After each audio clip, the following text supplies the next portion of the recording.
Medicare for all. Yeah, let's do it. Right? Right. Everybody in? Everybody in? Everybody in? Beautiful. Now, Rad, you know, the nurses and everybody that wants to be a nurse. And sometimes the fight may seem discouraging, but in the words of the great President Nelson Mandela, it always seems impossible until... Yes, do it again. Yeah, we're going to do that one more time. I think we should do it 5 times. 5 times, all right. It always seems impossible until... It always seems impossible until... It always seems impossible until... It always seems impossible until... Shut up. Yeah. Yeah, I'm feeling that. I'm feeling that. What are you feeling? What else I'm feeling. Oh, I'm feeling that. Yeah, you feeling that? Are we feeling something? Yeah, we're feeling something. We feeling Yeah, something? feeling something. Okay. All right. Now, when we say feel, you say burn. Feel. Feel. Feel. Feel. When we say feel, you say burn. Feel. Feel. Feel. Feel. Feel. Oh, we do something else, right? Come on now, y'all. I know the millennials got that.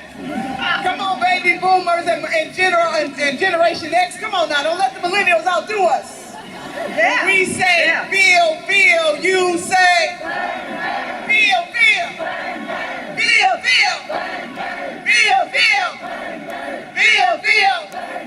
Man, they got it. I know. You want to talk to us for a minute, Nina, and then before I introduce the senator, you want to get a few words? Yeah, this is a magnificent moment for all of us. And many of you who have been in the trenches, I want you to know that the race is not given to the swift or to the strong, but to he or she who endures to the end. This is an endurance race, and anybody who does not believe that Medicare for all can be done needs to get out of the way of the folks who do believe that it can. So this is our moment, and I wanted to give a shout out not only to our senator, but also to Congressman Conyers, who's been introducing this bill since 2003 in the House of Representatives. Because everybody needs a partner, because it takes teamwork to make the dream work, and we are the team. And so we owe a great deal of gratitude to all of you who have been in the trenches, but to the man who has had the courage to stand on the front lines in the Congress, which is Senator Bernie Sanders. So we got to show him all the love. Now, Brad is going to introduce him, and he's going to talk about his vision as he's always talked about his vision, but he's always said that this is not about him, but this is about us. And that in the United States of America, baby, if we can go to the moon, we can have Medicare for all. If we can abolish slavery, we can have Medicare for all. If women can get the right to vote, baby, we can have Medicare for all. So it always seems impossible until it is done. And all the great social movements in this country, we know that the Reverend Dr. Martin Luther King Jr. said, of all the inhumanity, all of the inequity in this country, by far the greatest is not having adequate health care. But this is an idea whose time has come, and we are the ones to get it done. People power will win today. People power. So whose house? Whose house? The people's house. Whose house? The people's house. Whose house? The people's house. Whose house? The people's house. All right, Brad, do your thing, baby. Do your thing.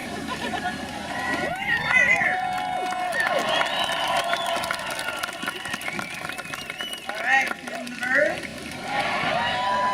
It's pretty serious times out there. You know, we've got kind of on the precipice of Armageddon, right?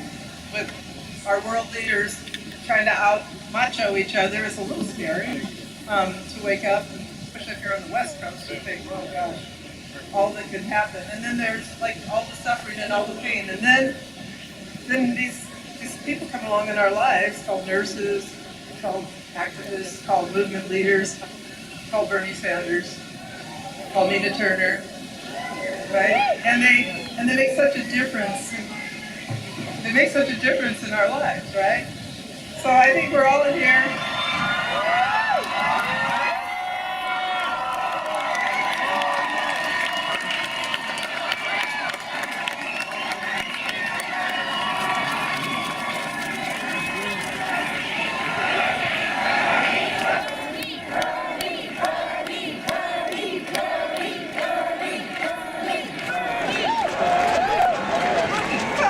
You just really messed up my speech, Senator. I'm going to just say Bernie Sanders is awesome. Bernie Sanders is a legend. Bernie Sanders gives us hope.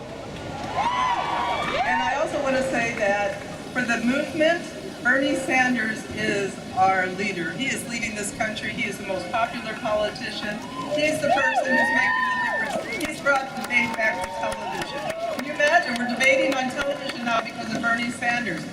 On Monday, he'll be in CNN debating Graham Cassidy, and Bernie Sanders will debate Graham Cassidy to hold the line on the benefits that we have, but he's also pushing to make sure that every person in America has the most comprehensive benefits. He's been our champion, and all of you Bernie supporters out there, and all of you nurses who've been down the line with Bernie, everything we said was true. He's never quit campaigning for the right thing. He started when he was young. He's been going at it ever since. He's never stopped. He went into the presidential campaign, and I said this to the press often, the difference between Bernie and a politician is for Bernie Sanders is a leader, right? He's leading this country. So there's everything, there's so much. I could, so Bernie will say, come on, Roseanne.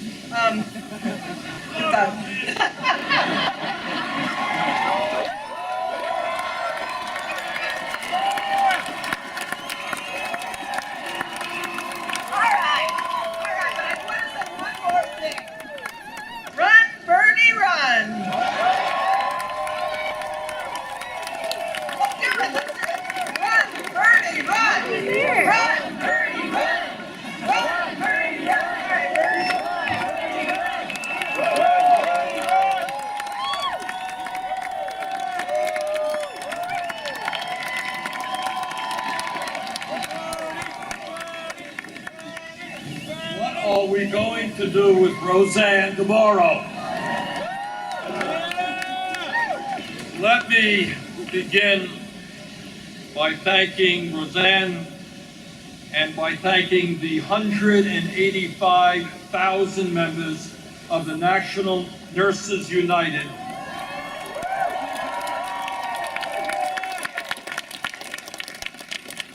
for inviting me to be with you today. But more importantly, nurses, let me thank you for what you do every single day.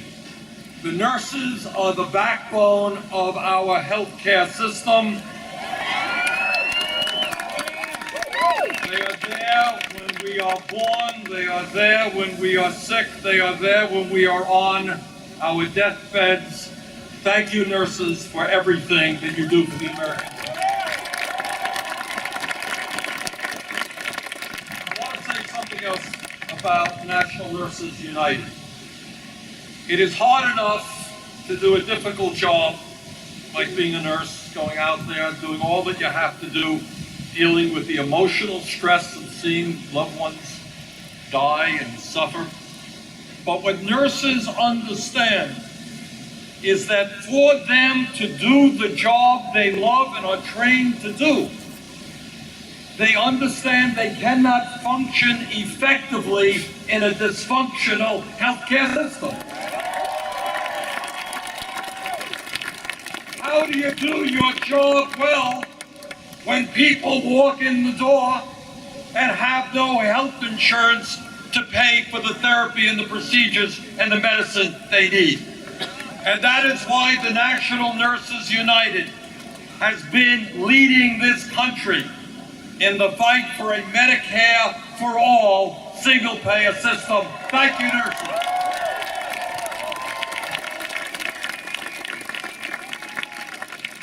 It seems to me now that we have, in this pivotal moment in American history, two major tasks in front of us. First, we have got to beat back the reactionary agenda of the Trump administration.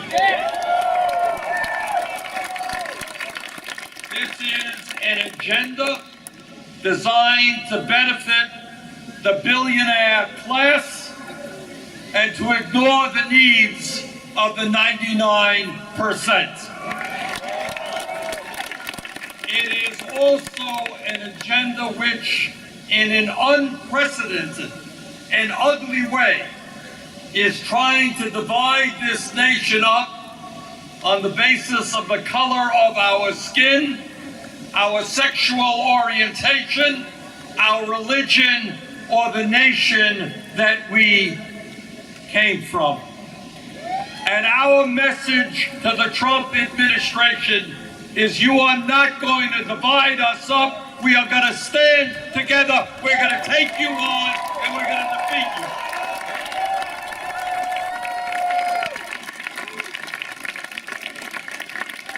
And we tell Mr. Trump and his friends they are not going to take away the legal status of 800,000 young Americans. And we are telling Mr. Trump and the Republican leadership they are not going to give huge tax breaks to the 1% and then cut back on education, environmental protection, and the needs of our children.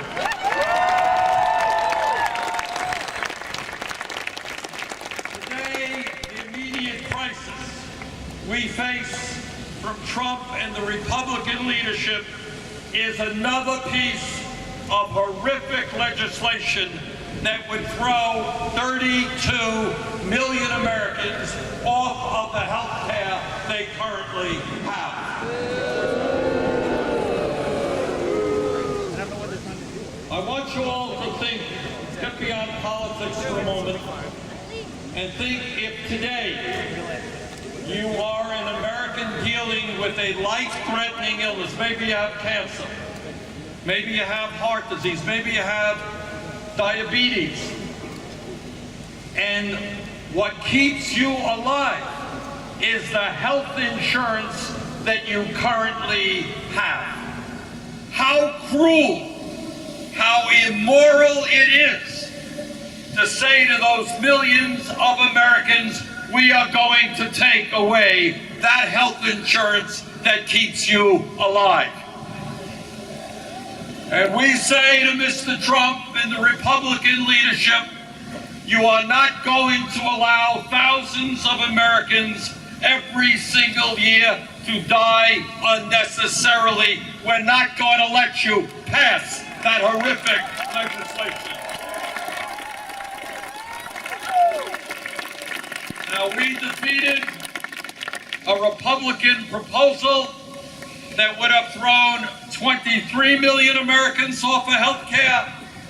We defeated a Republican proposal that would have thrown 22 million people off of health care, that would have thrown 16 million people off of health insurance. And now we are going to defeat another proposal which is even worse than the previous one.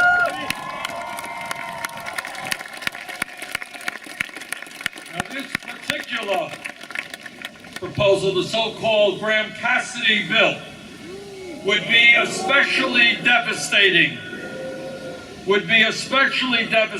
For those states like Vermont and California that have done the right thing by expanding Medicaid. In California alone, you would lose more than $55 billion in federal health care money over a 6-year period, more money than any other state in the country. In this state alone, if you can believe it, just in California, over 4.5 million people would lose the health insurance they currently have. And And in California and all across this country, if you are a older worker, you're 60 or 62 years of age, understand that if this legislation passes, your premiums are going to skyrocket. They're going to soar. And millions of older workers in this country, at a time when you need health insurance most, will not be able to afford that health insurance. Now, in the midst of all of that bad news, I am very happy to give you some very good news, and that is, as some of you may know, just a few hours ago, Senator John McCain of Arizona has just announced that he cannot, and I quote, in good conscience, vote for the Graham-Cassidy proposal.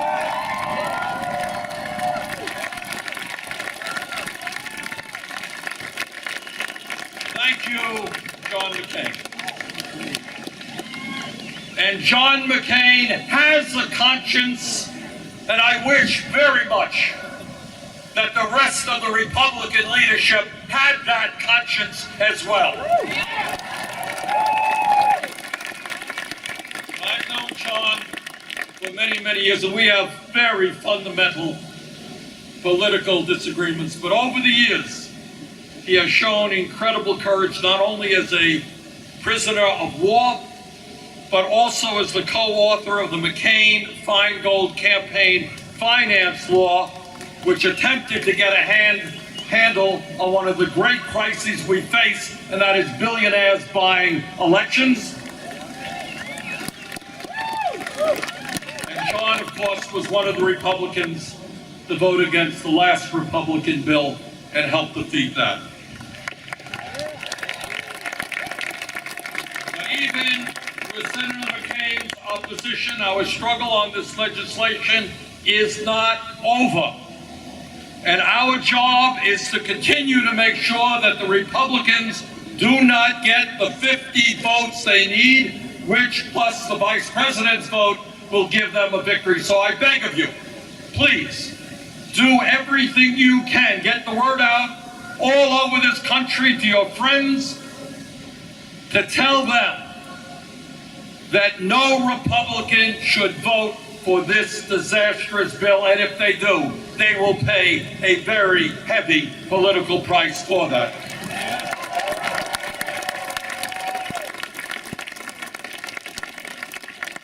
And while we have got to wage an all-out battle to defeat this horrific legislation, we have also got to understand that in terms of health care, maintaining the status quo is just not good enough. Our job is not just to prevent tens of millions of Americans from being thrown off the health insurance they currently have. Our job is to join every other major country on earth and guarantee health care to all as a right, not a privilege.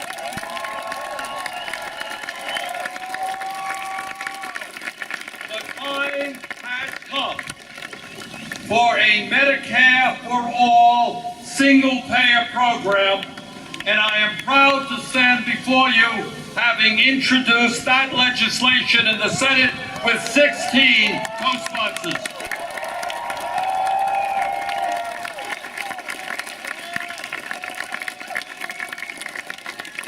Today we stand together in saying that in this great country, health care is a right, not a privilege. Today we say that we are sick and tired, and the nurses know this better than anyone, of seeing people who are sick not able to go to the doctor or the nurse because they have no health insurance or the deductibles or co-payments are too high.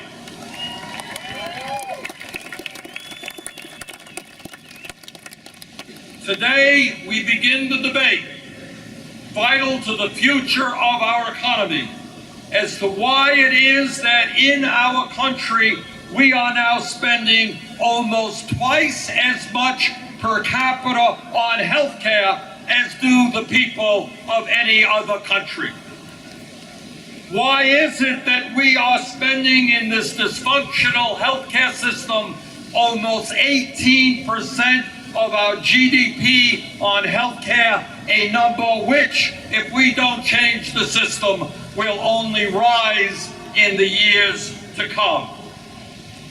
And today we say that the function of a rational healthcare system is not to make billions in profit for the drug companies and the insurance companies.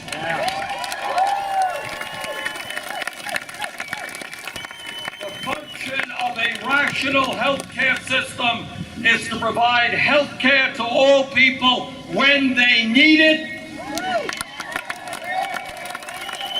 and not to argue with the insurance companies as to whether or not they are covered for the procedures that they paid for.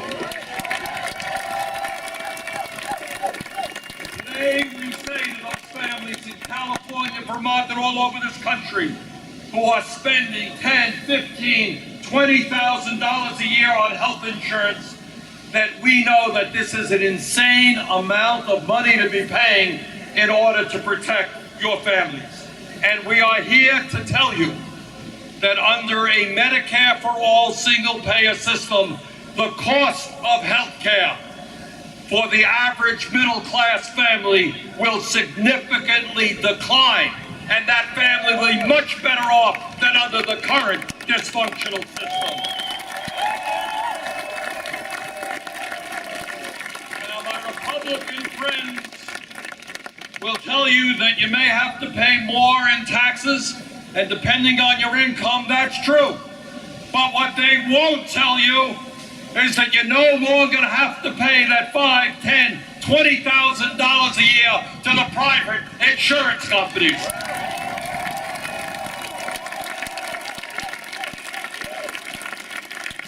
And today we tell the drug companies, we are sick and tired of being ripped off by your greed.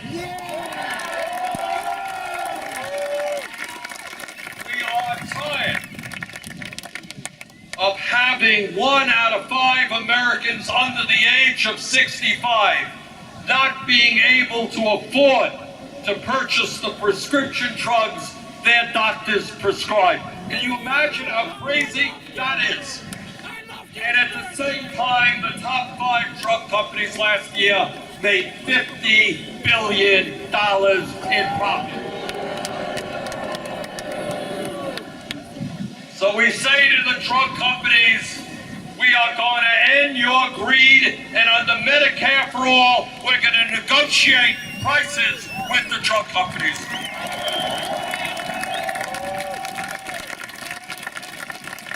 And today we say to the small business community, get on board Medicare for all because it's going to benefit you substantially. Now all across small businesses are spending an enormous amount of time and energy and money trying to figure out how they're going to provide cost-effective health care to their workers. Under a Medicare for all single-payer system, that worry is gone. All of your workers will have health care as a right.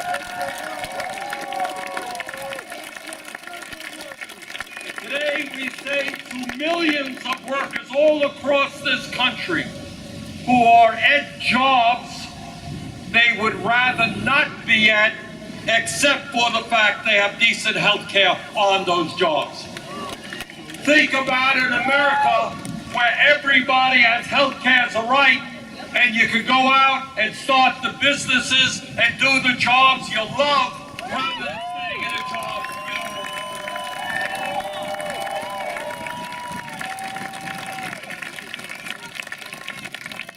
So health care for all in a Medicare single-payer system is not only good for patients, it is good for the business community as well. 52 years ago, as you all know, President Lyndon Johnson signed historic legislation that said that in the United States of America, if you are 65 or older, you will be guaranteed health care as a right. And that legislation, that Medicare legislation, has been enormously successful. Seniors in America are healthier and more secure by far than before the passage of that Medicare legislation. And today we say that Medicare for senior citizens has worked, and we want Medicare to work for every man, woman, and child in this country. And by the way, I say to seniors that Medicare today is a strong program. We intend to make it stronger by, for the first time, including coverage for dental care, hearing aids, and vision aids.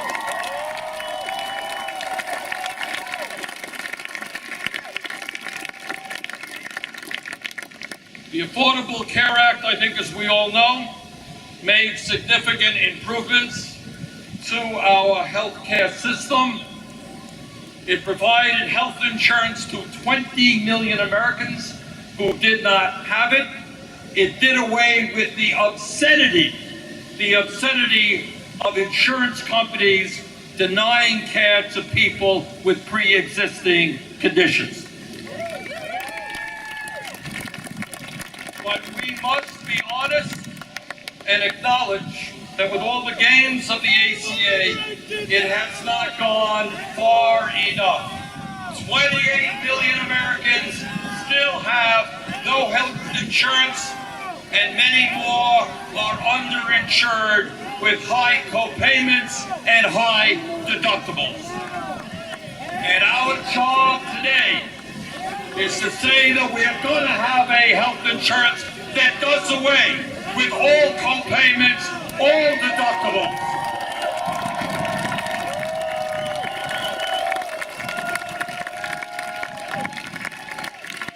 Brothers and sisters, we understand that the fight for a Medicare for all single-payer system is not going to be easy. Last year, I was here in California in support of Proposition 61, a proposition that would have lowered drug costs in this state. The pharmaceutical industry spent $130 million to defeat that legislation in one state.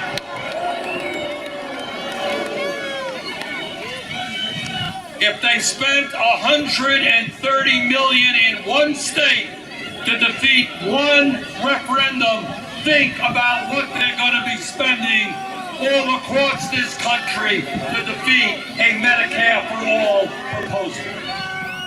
So our job is to understand that we're going to be taking on the drug companies, we're going to be taking on the insurance companies,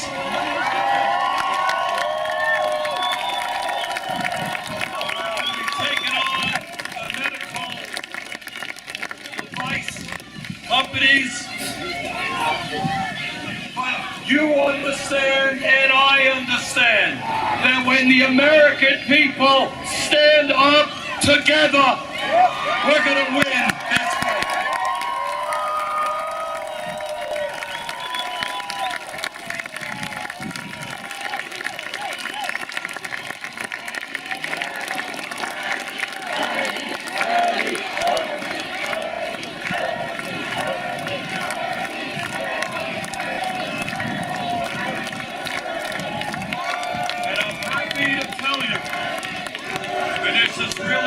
Not only did we have 16 co-sponsors in the Senate, a whole lot of co-sponsors in the House. In addition, every poll that I have seen indicates that more and more Americans support a Medicare for all single-payer program.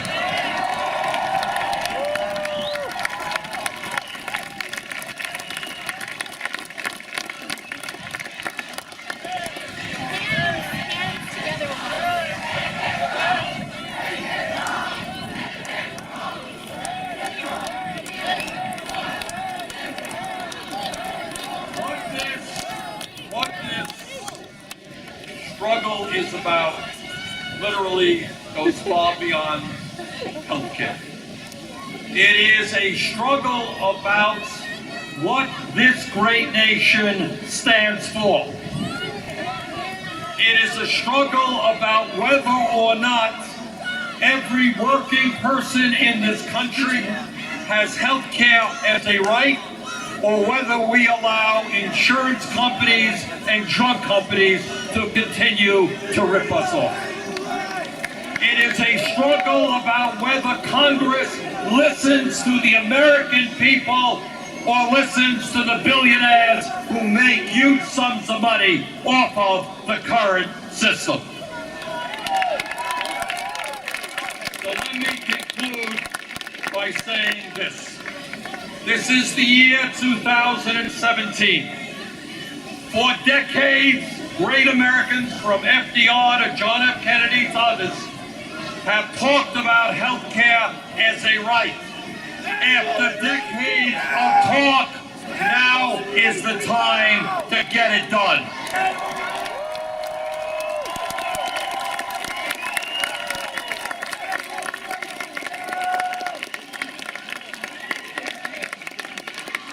So I want to thank our sisters and brothers in the National Nurses United for helping us lead this effort.